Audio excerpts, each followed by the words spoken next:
Hello friend, SSC 16 সালে 9-10-এর একটি math এসেছিল।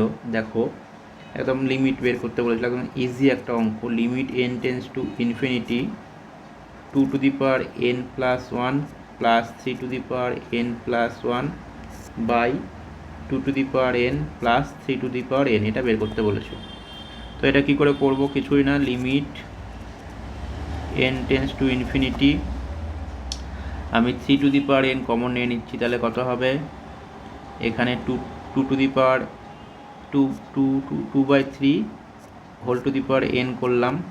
আচ্ছা, এটা একটু ক্লিয়ারলি বুঝিয়ে বলছি। আগে 2 into 2 to the power n করলাম, plus 3 into 3 to the power n করলাম, আর নিচে 2 to the power n plus 3 to the power n করলাম।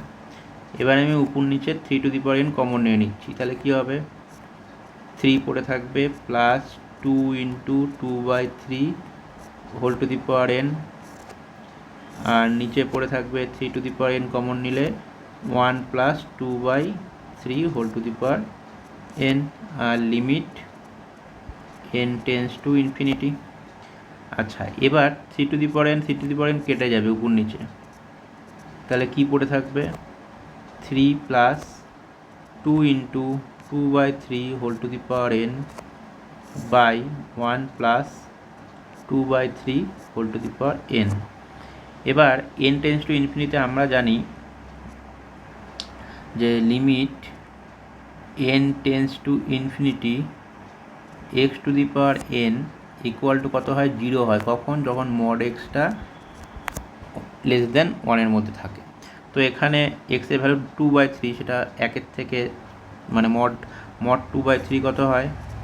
এটা অবশ্যই 1-এর থেকে ছোটো, তাহলে এটা ভ্যালু কত হয়ে যাবে? 0, লিমিটিং ভ্যালুটা। তাহলে পড়ে থাকবে 3 প্লাস 2 ইন্টু 0 বাই 1 প্লাস 0, তাহলে কত হবে? 3/1 ইকুয়াল টু 3। তাহলে এটাই হয়ে যাবে আমাদের অ্যান্সার। তো এই অঙ্কটাই এসেছিলো। থ্যাংকস।